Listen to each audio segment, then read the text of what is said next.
আমার বেবি ও খাইছে রে সামনে বসাইয়া বারে বারে বেরেক মারে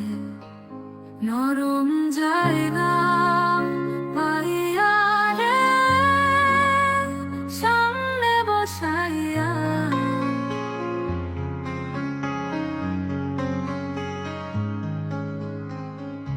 আমার বেবি ওয়ালা খাইছে রে